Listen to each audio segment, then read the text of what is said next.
Hello friends, आपका हमारे channel में बहुत बहुत स्वागत है। साथियों, आज हम बात करेंगे सीडीपी की। अभी हाल ही में आपको पता चला होगा रीट की भी भर्ती आ रही है।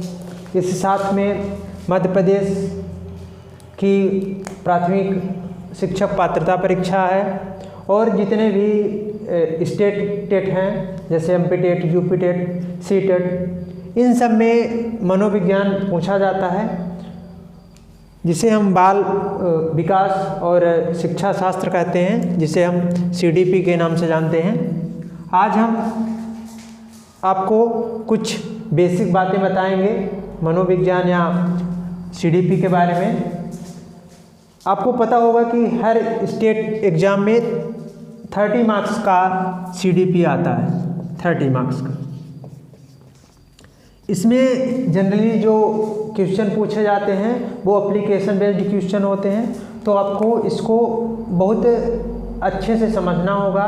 जब इसको आप अच्छे से समझेंगे तभी इसके क्वेश्चन आप कर पाएंगे। तो चलिए स्टार्ट करते हैं। सबसे पहले आपको पता होना चाहिए साइकोलॉजी।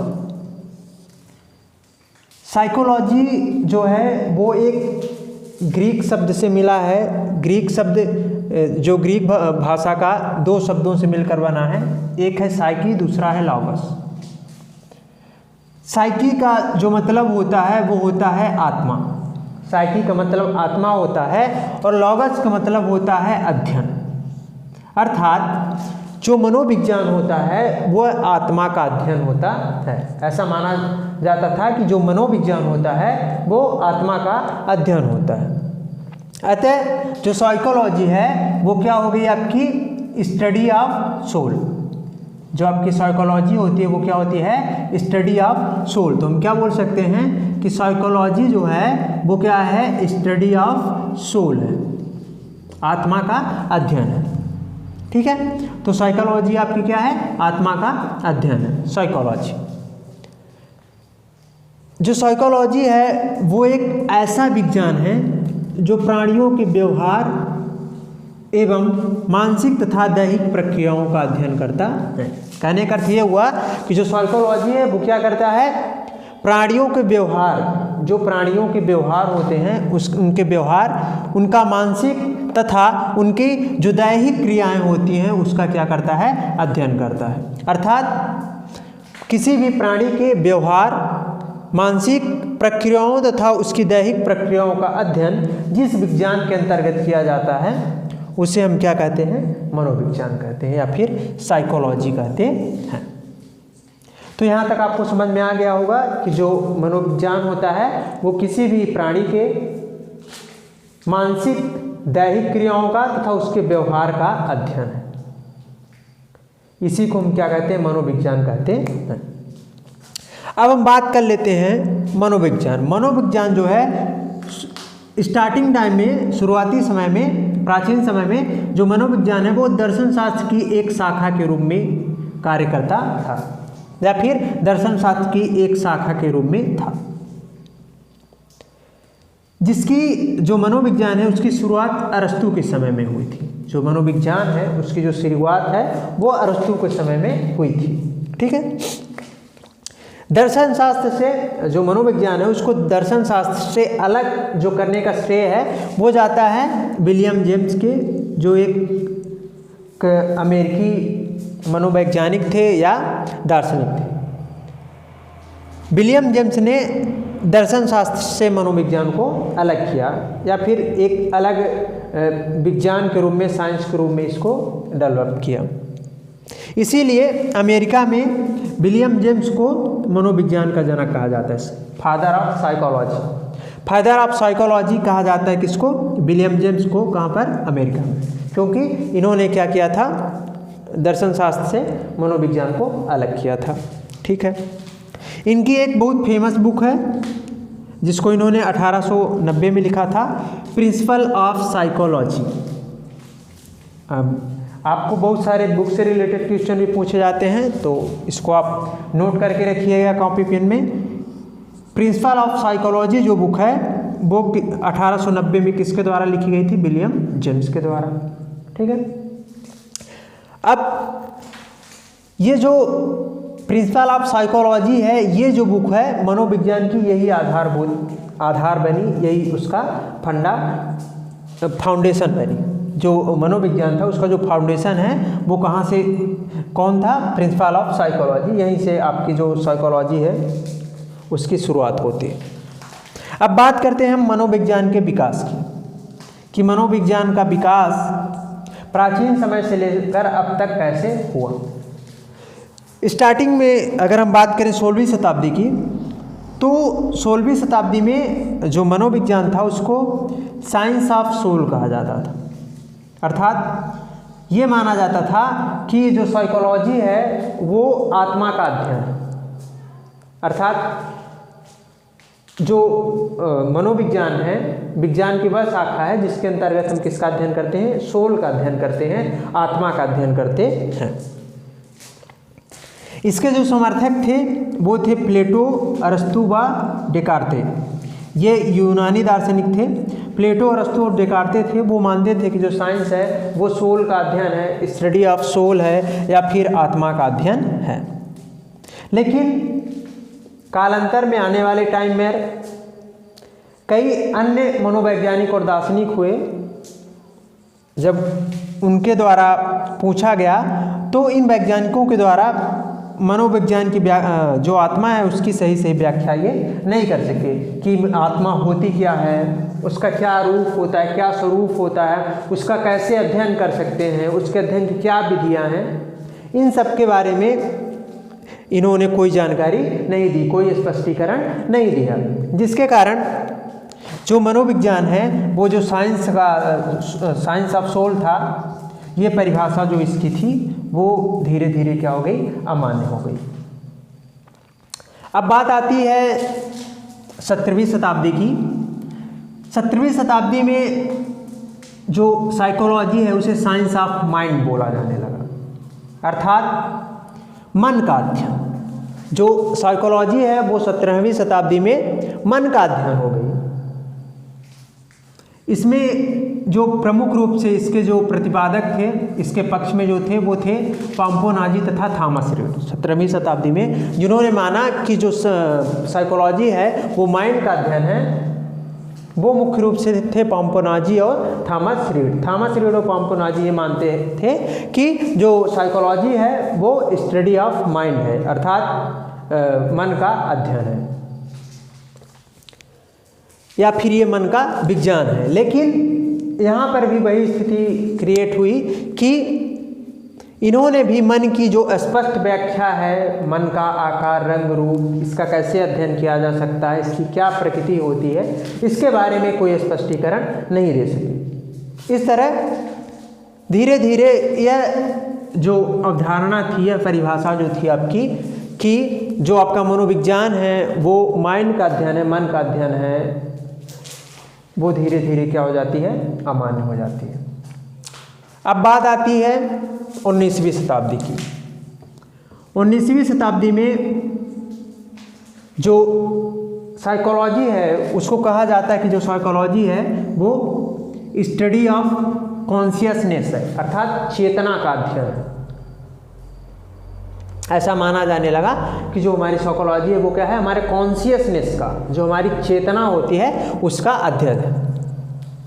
इसमें प्रमुख रूप से इसके जो प्रमुख पक्षकार थे वो फ्रायड थे।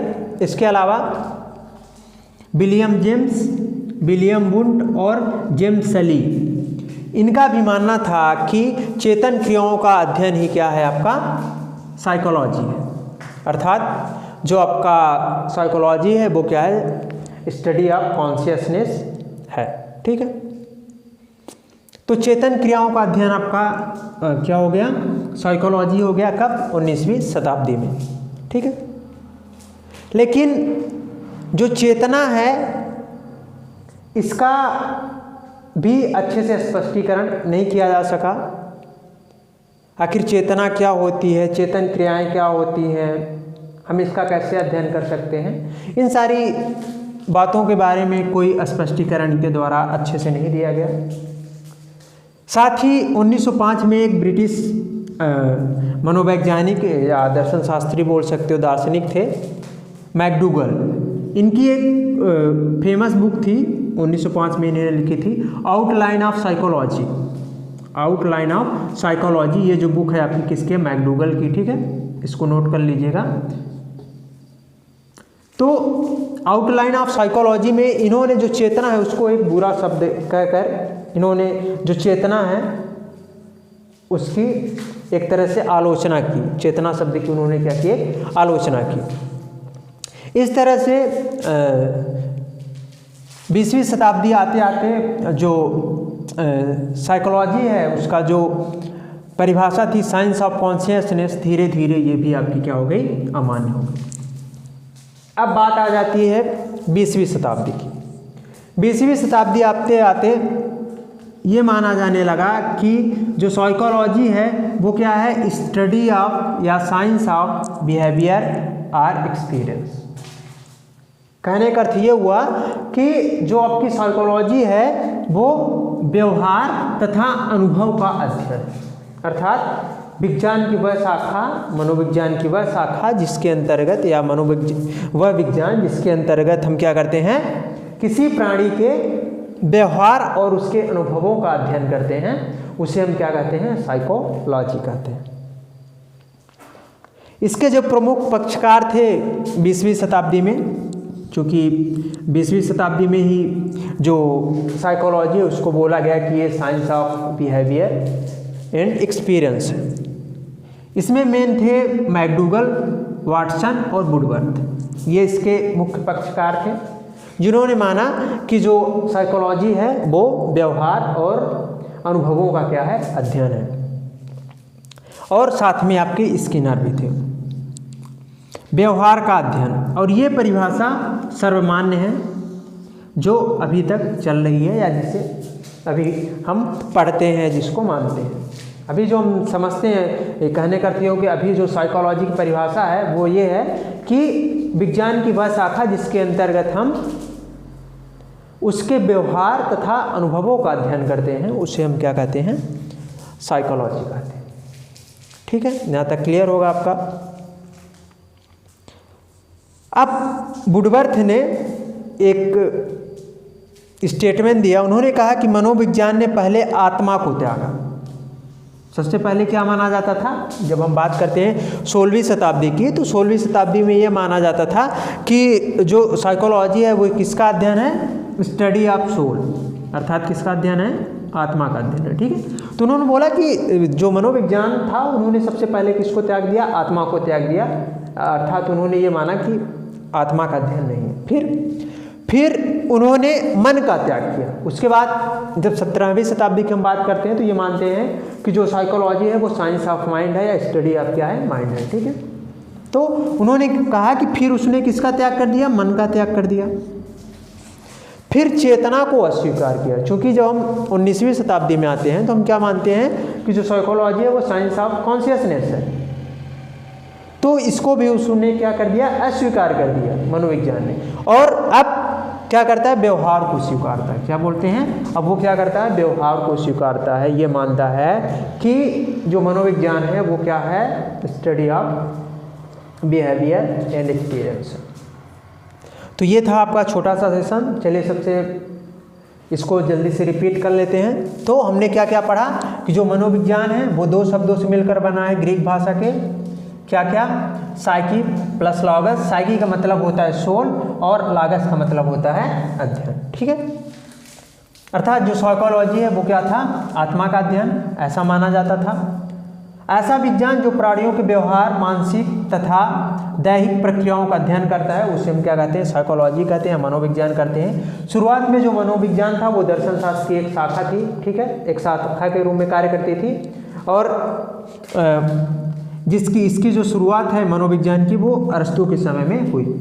मनोविज्ञान को जो दर्शन शास्त्र से अलग करने का जो श्रेय जाता है वो जाता है आपका विलियम जेम्स को, जो एक आपके अमेरिकी दर्शन शास्त्री थे। इसीलिए अमेरिका में इन्हें आपका फादर ऑफ साइकोलॉजी भी कहा जाता है। ठीक है, इनकी एक बहुत फेमस पुस्तक है जिसका नाम है प्रिंसिपल ऑफ साइकोलॉजी, जिसे आप एक तरह से आधार माना जाता है आपका साइकोलॉजी का। यहीं से साइकोलॉजी की शुरुआत होती है, यही साइकोलॉजी की आपकी नींव थी।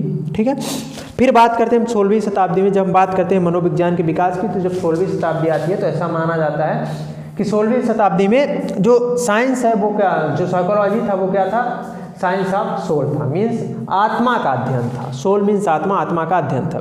इस समय इसके जो प्रतिपादक थे या इसके जो मानने वाले थे, वो इसके जो पक्षकार थे वो मेन थे आपके यूनानी मनोवैज्ञानिक या दर्शन शास्त्री प्लेटो, अरस्तु और डेकार्tes। ठीक है, लेकिन इन्होंने क्या किया कि जो आत्मा है उसकी अच्छे से व्याख्या नहीं कर सके, उसका रंग रूप आकार या फिर उसकी कैसे अध्ययन किया जा सकता है, उन विधियों का अच्छे से ये नहीं समझा सके, व्याख्या नहीं कर सके, जिस कारण इसे हम क्या कर दिया गया, अमान्य कर दिया गया। फिर बात आती है 17वीं शताब्दी की, जब ये माना जाता है कि जो साइकोलॉजी है वो साइकोलॉजी क्या है, स्टडी ऑफ माइंड है, अर्थात मन का अध्ययन है। ठीक है, इसके जो प्रतिपादक थे या इसके जो पक्षकार थे वो मेन रूप से आपके इटली के मनोवैज्ञानिक पाम्पोनाजी तथा थॉमस रीड थे। ठीक है, इन्होंने माना कि जो आपका